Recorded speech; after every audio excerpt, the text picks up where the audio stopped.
Present tense. क्या पढ़ेंगे अपन? Present tense. प्रेजेंट टेंस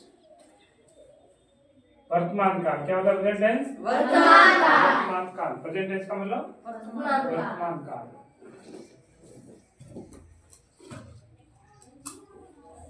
जो भी हम काम कर रहे हैं, काम हो रहा है, उस भी वर्तमान काल है। क्या है? वर्तमान काल यानी प्रेजेंट टेंस। जैसे हम अभी पढ़ रहे हैं, खाना खा रहे हैं, खेल रहे हैं, देख रहे हैं, जा रहे हैं, आ रहे हैं, इसे प्रेजेंट टेंस। तो प्रेजेंट टेंस का होता है फर्स्ट भाग सिंपल प्रेजेंट टेंस। क्या होता है? Simple present tense. Simple present tense.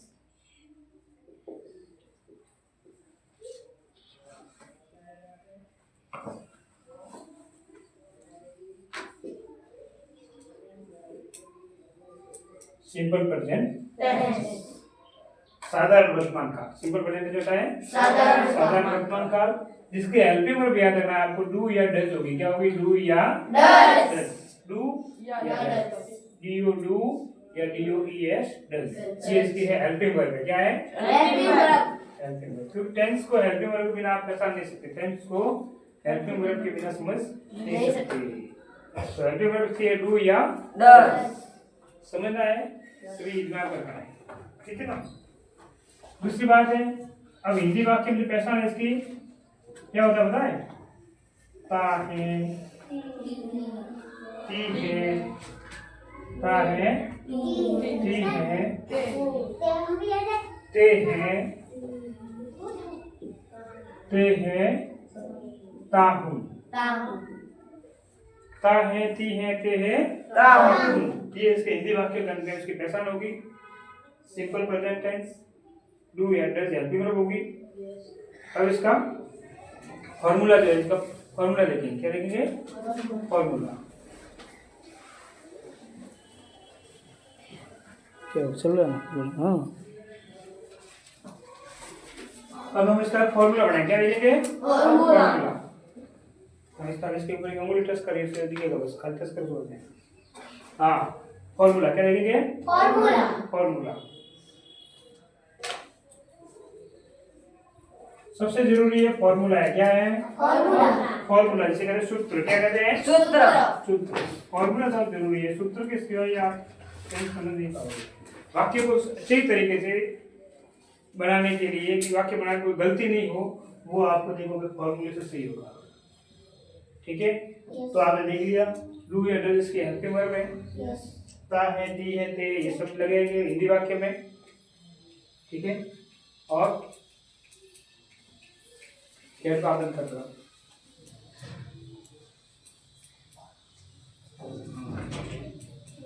तो देखिए फॉर्मूला क्या होगा? दो होगा। सिंपल प्रेजेंट टेंस में अलग होगा, सिंगुलर और प्लूरल दोनों का अलग अलग होगा। सिंगुलर और प्लूरल दोनों का अलग होगा।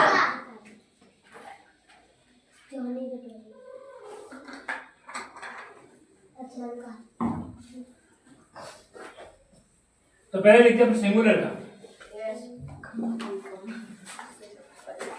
SINGULAR सिंगुलर यानी एक पर्सन। एक पर्सन के लिए जो फॉर्मूला होगा उसमें पहले होगा सब्जेक्ट। क्या होगा? Subject plus verb.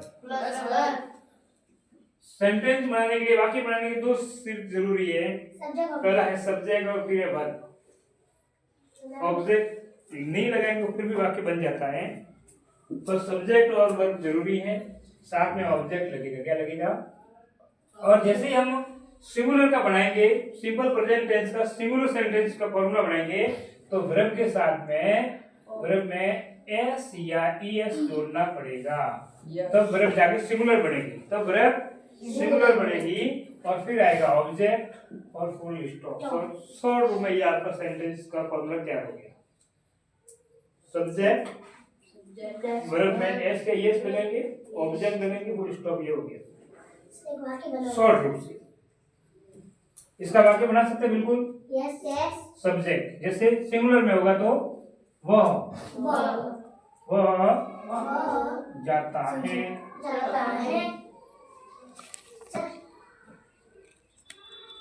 यह खाता है,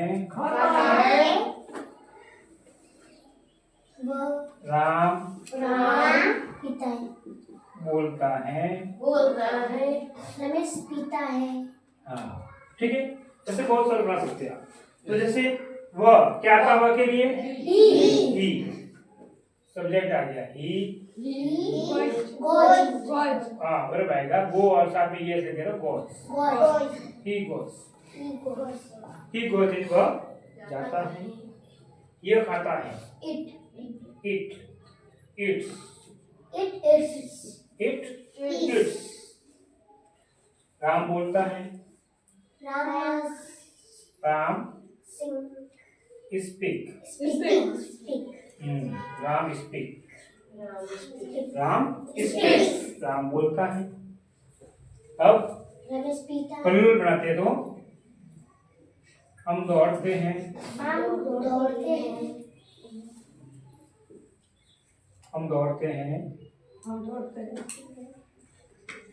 वे चलते हैं,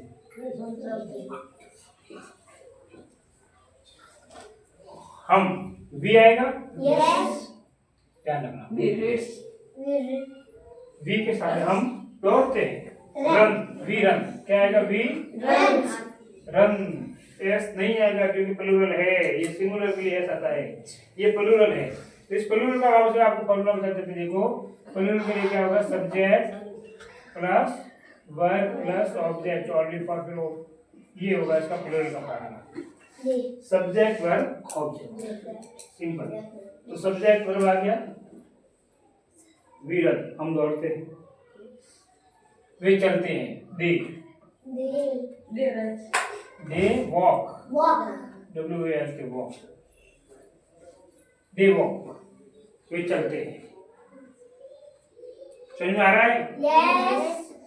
हाँ, तो बिल्कुल सिंपल ही है, ठीक है। अब इसका फॉर्मूला है, अब इसका बनाएंगे हम, ये था सिंपल सेंटेंस, क्या था, SS। अब हम बनाएंगे नेगेटिव सेंटेंस यानी NS, क्या बनाएंगे, NS, क्या बनाएंगे, NS, नेगेटिव सेंटेंस। तो नेगेटिव सेंटेंस के सिंपली सब्जेक्ट तो आएगा प्लस वर्ब से पहले आएगा नॉट, क्या आएगा, नॉट, प्लस आएगा वर्ब, और वर्ब की फर्स्ट फॉर्म है, क्या आएगी, फर्स्ट फॉर्म से, फिर ये आ जाएगा ऐसी है, ठीक है, वर्ब की फर्स्ट फॉर्म प्लस आ जाएगा ऑब्जेक्ट,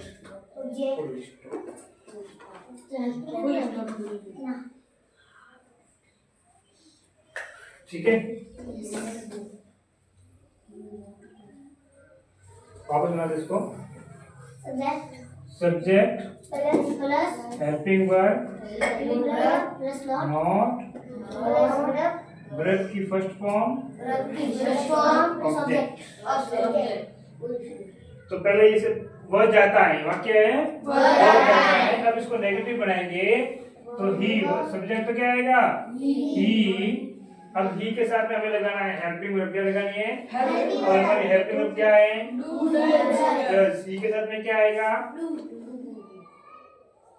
ही के साथ में डज आएगा, क्या आएगा, डज, क्योंकि ही के साथ में es लगा हुआ है, वर्ब में es, ध्यान देना, ये जो es वर्ब वाला es इस डज में लगा हुआ, ध्यान दो, ये जो es लगा था ये इसमें लगा हुआ है, इसलिए वर्ब की हमने यहाँ क्या लगा दी, फर्स्ट फॉर्म। यहाँ क्या आएगी वर्ब की, फर्स्ट फॉर्म, एस या एस इसमें कहीं जुड़ेगा नहीं, तो हमने जो एस लगाया था वो इसमें आ गया, इसलिए यहाँ आ गया डज, ही डज। फिर नेगेटिव के लिए आएगा नॉट, नेगेटिव के लिए नॉट, ध्यान रखना, ये जो एस हटेगा तो डज लगेगा, तो ही डज आ गया, ही डज, फिर नेगेटिव के नॉट आ गया, नेगेटिव के लिए नॉट आ गया, तो he does not go, गोस पे क्या यहाँ क्या आएगा, वो गोस नहीं आएगा, ध्यान रखना, he does not go, he does not go, he does not go, यानी वह नहीं जाता है, इंडियन होगा वह नहीं जाता है, वह नहीं जाता है, वह नहीं जाता है। दूसरा इसको बनाएंगे, ये खाता है तो इसका भी बनेगा, ये नहीं खाता है, ठीक है, बना सकते हैं। राम स्पीक, राम बोलता है। अब बोल क्या बोलता है इंग्लिश, तो हिंदी में लिख सकते हैं। वापस लिखेंगे अपन, इसका नेगेटिव बनाएंगे तो सब्जेक्ट आएगा राम, वही वापस एडवर्ब आएगा डज, क्या आएगा DOES डज, फिर बैठेगा not, Ram does not speak, S नहीं आएगा, यहाँ एस था सिंगुलर में, फिर यहाँ उधर जाने के बाद एस हट जाएगा, तो Ram does not speak English, Ram does not speak English. इसका हिंदी अर्थ क्या होगा, Ram does not speak English, यानी राम अंग्रेजी नहीं बोलता है, राम अंग्रेजी नहीं बोलता है।